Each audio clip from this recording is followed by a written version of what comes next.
চণ্ডীপুর নামে একটি ছোট গ্রামে জন্ম হয় একটি মেয়ের।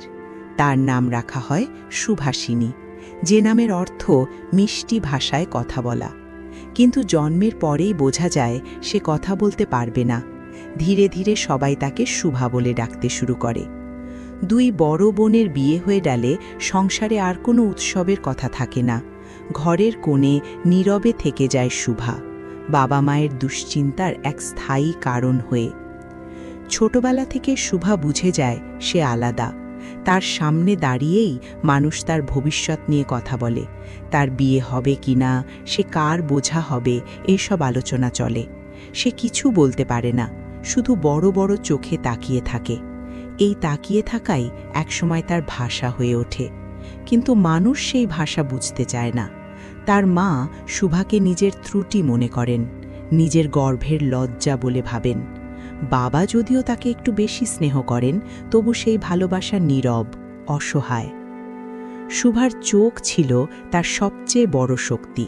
সেই চোখে কখনো গভীর দুঃখ, কখনো নিঃশব্দ প্রশ্ন, কখনো স্বপ্নের আভাস দেখা যেত।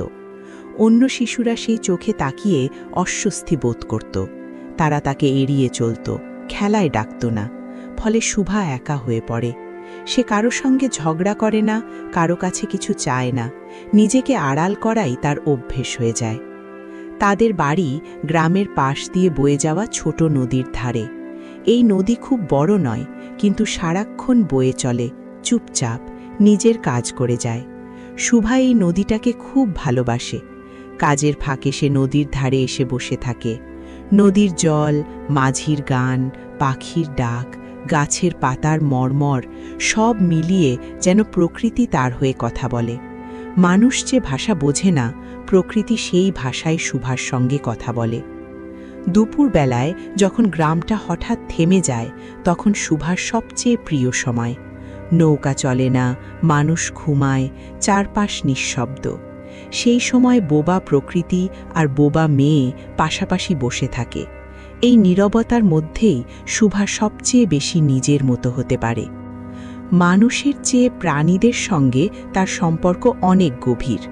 গোয়ালের দুই গাভী, সর্বশী আর পাঙলি, তার সবচেয়ে কাছের বন্ধু। তারা তার কণ্ঠ শুনতে পায় না, কিন্তু তার মন বুঝতে পারে।